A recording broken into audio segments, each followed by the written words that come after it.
Cette petite capsule vidéo va servir à démarrer le cours de tableur en essayant de montrer les différences marquantes entre les trois tableurs auxquels on va penser immédiatement, à savoir Excel, le plus connu, mais aussi payant. Donc on va dans ce cours-ci ne pas l'utiliser, mais chaque fois qu'il y aura quelque chose d'un petit peu spécifique à Excel, je le signalerai. Donc Excel fait partie de la suite bureautique de Microsoft Office et donc est payant. Il y a aussi Calc. Alors Calc, c'est en fait la très bonne alternative gratuite à Excel. Il a seulement un défaut, c'est qu'il est quand même, il a vraiment un affichage bien à lui. Et donc, quelqu'un qui voudrait se prendre en main quelque chose qui ressemble à Excel va vraiment suivre tout à fait une autre voie. Donc, ça peut être très perturbant, surtout si on est amené à, par exemple, devoir montrer qu'on connaît Excel qui serait mentionné dans l'annonce. Alors, comme ici, en fait, le but, c'est que je ne vends pas de produits et de logiciels. Autant que vous connaissiez les alternatives possibles à Excel et libre à vous de vous dire, voilà, vous allez dans Calc d'office une fois pour toutes parce que c'est le plus puissant, la plus puissante alternative à Excel. Mais bon, franchement, il a vraiment une autre apparence, donc faut le savoir. Alors, la dernière, qui est vraiment la meilleure et que je prendrai dans ce cas-ci, c'est en fait OnlyOffice, donc ça c'est aussi une suite bureautique. Il y a en fait le classeur. En réalité, techniquement, ce n'est pas tout à fait une suite bureautique, j'y arriverai, mais un logiciel intégré parce que le même logiciel OnlyOffice va permettre de créer un document, donc un peu comme dans Word, ou bien un classeur, comme dans Excel, ou encore une présentation, comme dans PowerPoint. Donc, il est très très complet et il est franchement très très proche d'Excel. Donc, si vraiment on veut une bonne alternative gratuite, c'est très bien, mais il y a certaines choses où elle va moins loin que Calc. Donc, il y aura certains moments où les consignes ne correspondent pas toujours et je vous dirai, oulala, là, on ne pourra pas le faire dans OnlyOffice. Donc, bref, les trois ont leurs avantages et leurs inconvénients. Ça dépend aussi de ce que vous avez chez vous. Et finalement, la bonne nouvelle de l'histoire, c'est que en apprenant comme ça à travailler sur un et d'autres tableurs, eh bien, vous en gagnez une ouverture d'esprit et une possibilité d'être le plus autonome possible. Alors, la première partie ici est donc le premier exercice d'entrée de jeu. C'est un petit exercice de base pour montrer qu'on peut faire un petit tableau simple, des petits calculs. Alors là, ce ne sont pas des calculs qu'on va réaliser soi-même. Il y a des formules de totaux et de moyennes qui vont exister. Mais ça, les calculs personnels, on fera après.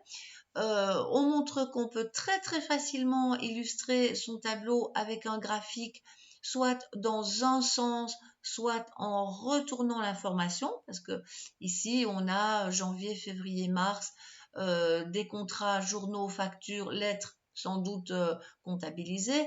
On fait le total et la moyenne, et donc on veut illustrer ce tableau, et donc c'est vraiment un moyen parfait de démarrer dans le tableur, de penser aussi à faire une mini petite mise en page du style quand même mettre la date du jour, le nom du fichier et pourquoi pas un titre quand même, ça fait plus joli. Voilà, donc ça c'est vraiment le premier exercice de ce cours de tableur. Je vais le réaliser dans OnlyOffice et de temps à autre je ferai une petite incursion dans Excel ou dans Calc pour avoir un peu une idée de la différence. Alors, la première règle à avoir en tête quand on travaille dans un tableur, c'est que on a un fichier qui est finalement un peu plus complexe que pour Word, enfin pour un traitement de texte, parce qu'ici, on va avoir en fait des feuilles de calcul. Donc, sheet, c'est feuilles. Dans le prochain exercice, on verra qu'on pourra immédiatement travailler sur plusieurs feuilles. Je ne le fais pas ici, mais donc la structure est un tout petit peu plus complexe. On y reviendra dans l'exercice suivant pour lequel il y aura une démo. Et chaque feuille de calcul est finalement constituée d'un nombre très grand de colonnes et de lignes. Alors ça dépend vraiment d'un tableur à l'autre. Ici, par curiosité, je vais aller voir. Ici, ça ne fonctionne pas, le contrôle flèche droite. Donc, je ne sais pas par défaut combien de colonnes il y a, mais a priori, c'est vraiment suffisant pour faire d'immenses tableaux. Et idem, il faudrait que je creuse la question pour connaître le nombre total de feuilles, le nombre total de lignes. Par contre, ça, c'est amusant de se dire que dans Excel, si vous faites la même chose, donc si vous allez là dans la première cellule et qu'on fait CTRL flèche droit, eh bien on arrive vraiment au bout du banc. Donc là, c'est vraiment la dernière colonne et CTRL flèche bas. Donc CTRL enfoncé et on garde CTRL et on appuie sur la flèche bas, eh bien on s'aperçoit qu'on a quand même pas moins d'1 48 576 lignes. Donc il y a du monde. Et CTRL Home ou CTRL O, enfin ici je vais revenir à la cellule A1, ça peut être intéressant à savoir. Dans Calc, je crois que c'est un peu la même chose. On voit de toute façon qu'on aura plusieurs feuilles rajoutables et CTRL flèche droite, mais ça c'est pareil, c'est très très proche. Voilà, on voit qu'on a... Et d'ailleurs, ils se sont alignés. Il y a des chances que sur OnlyOffice, ça soit la même chose. Mais là, par contre, je ne l'ai pas. Il faudrait peut-être que j'utilise comment dire,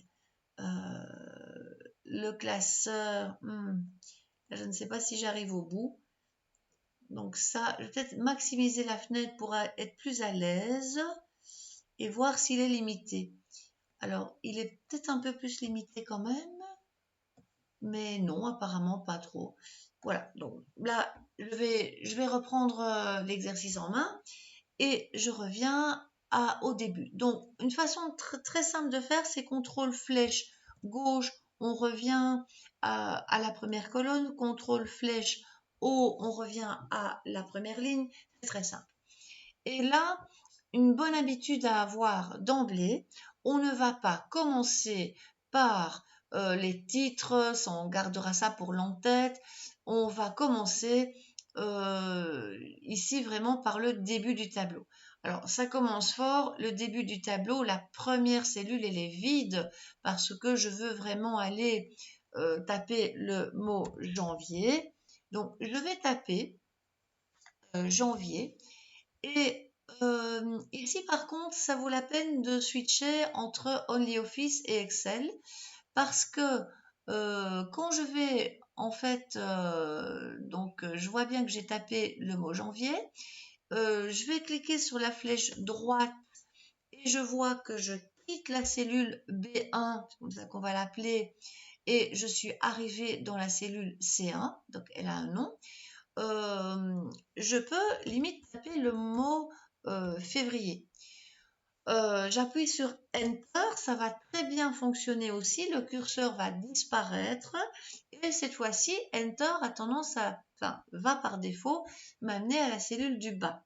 Donc flèche droite, si pour aller à la cellule de droite, Enter ou flèche bas m'aurait amené à la cellule du bas. Là, il y a quelque chose que je regrette déjà et que je vais m'empresser de vous montrer dans Excel. Si j'avais fait le même exercice dans Excel, eh bien, tout compte fait, il y a quelque chose qui existe, qui est un peu différent, mais qui est sympa comme tout, c'est le fait de cliquer sur le petit V pour entrer, pour valider, et on resterait dans la même cellule. Ça ne semble pas possible dans OnlyOffice. Et autre petit miracle d'Excel, qui est quand même là très sympa, c'est qu'on aura la possibilité de recopier. Donc, je recommence. En fait, quand on est dans une cellule, il y a une poignée de recopie. Elle existe aussi dans LibreOffice. Mais ici, il y a une liste prédéfinie, intégrée, qui retient, qui